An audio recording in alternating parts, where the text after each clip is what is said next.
It's Thursday, March 27th, 2025, and we're here for the Boardroom Breakdown.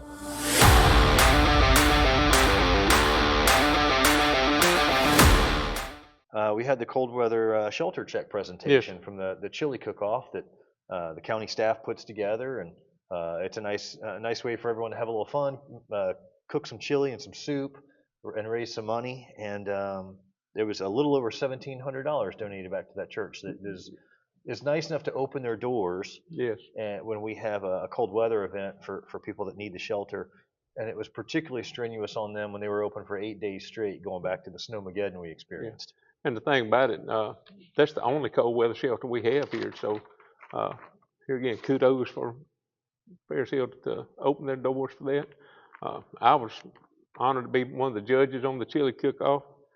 We had some very good competitors in there. It was a tough decision to make.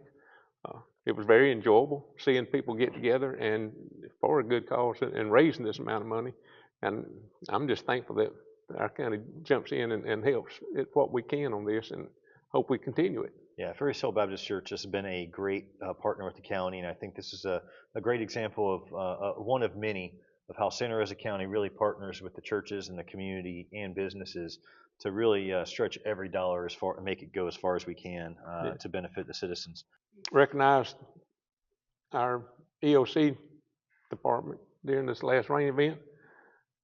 I'd like to chime in on that a little bit, and again, thank Tom Lloyd and his team for what he's done. Like I said, it's a tough task.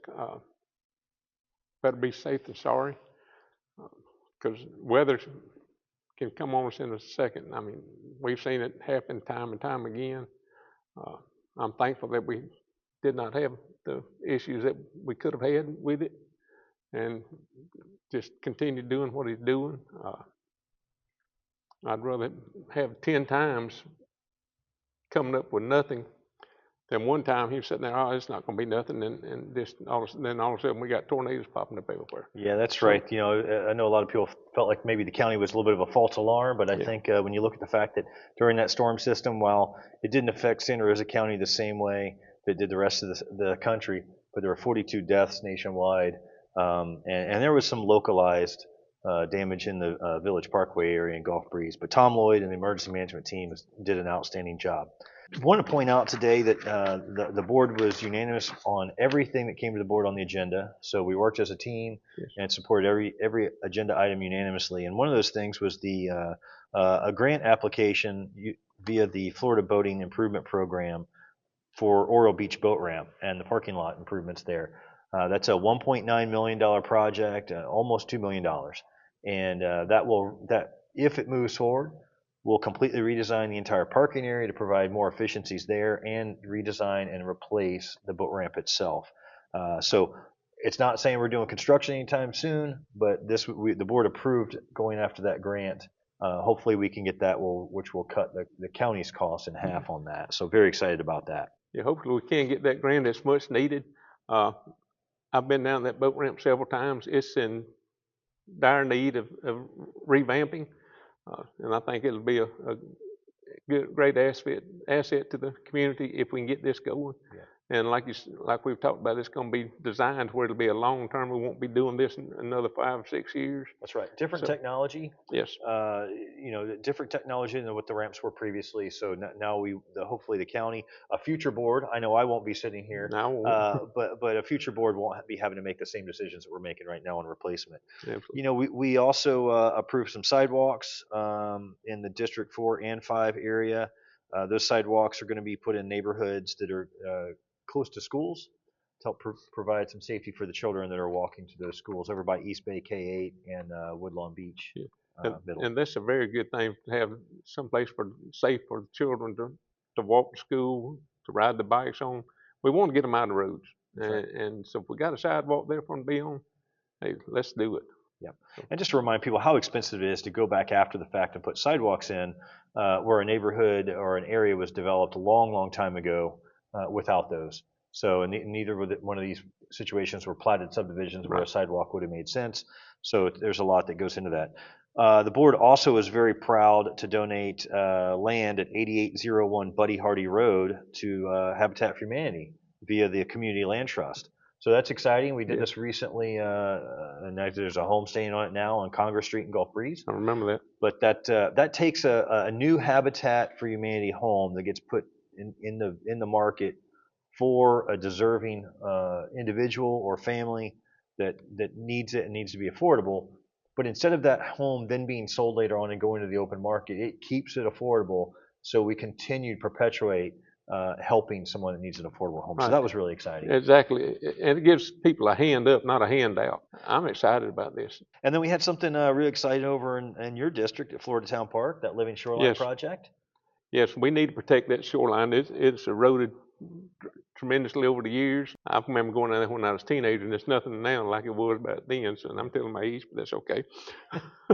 But yeah, I'm very excited to see this going on. Yeah, I was excited. Via the Pensacola Prairie Bay Estuary Program, about a year and a half ago, we went out there and did some seagrass, or not seagrass, but some shoreline plantings of different vegetation. But one of the problems we had is this goes back to Hurricane Sally, when much of the park was actually washed away by storm surge. And we had to go through, jump through a number of hoops via the state, and that's what this is all about, is to be able to reestablish that shoreline. The state had a problem saying, well, now it's the water, you can't reclaim it. That's what part of this is. So we'll be reclaiming some of that land, adding some land back, along with putting shore breaks and different things out in the waterway to help prevent this in the future and add the living shoreline. So that's really exciting. One thing I did want to point out, in case anyone was alarmed by it, some new apartments coming to the Tiger Point area, and just point out that has to do more with the state and the Live Local Act. There's nothing this board really had any control over. We didn't approve the apartments. There was no rezoning that was put in place. That was just a state legislature. We had some other things happen over at Peter Prince that were exciting, with to do some additional hangar space and some apron there. So constantly investing in the small airport that we do have. Exactly. Peter Prince is growing. I've seen it over the years go from you might see a plane take off once a week there to it's being used constantly now. So it's a good thing to see it growing like it's going, and I think we're going in the right direction with it. Commissioner Wright, one of the things I'd like to bring about also is the grant we've got to do the artificial reef that's going to enhance our aquatic life. It'll be better for the fishermen in there, and me being an old scuba diver, it's another place for our divers to go to. So it's a great thing that we're doing to help our aquatic life in there and provide places for shelter for our fish and everything to go through. I'm looking forward to that happening. Yeah, that you're right. I'm glad you brought that up. That was a $900,000 grant funded artificial reef. And so we're awarded the contract to a contractor, and that's so it's going to be in nearshore waters, 1 mile south of Navarre Beach Pier, and that's going to be exciting because, like you said, it's good for the fishermen, it's good for wildlife, and it's great for divers or snorkelers or anybody else who wants to get out there. I don't know that I'm going to get out and swim with the sharks, but good on anybody that wants to. But once again, Santa Rosa County really making an effort to invest in our natural resources and our waterways. Invest in our future of our people, to be able to enjoy the recreational benefits that we have in this county. We're very blessed to have the waterways and all that we have, and by creating another artificial reef for fish to live and thrive on. And here again, like I said, I'm no scuba diver, so I'd be excited to be able to go out there and go diving on it again. Well, hey, we thank you guys for joining us today for the Boardroom Breakdown, and we'll see you next time. Thank you. You have a blessed day.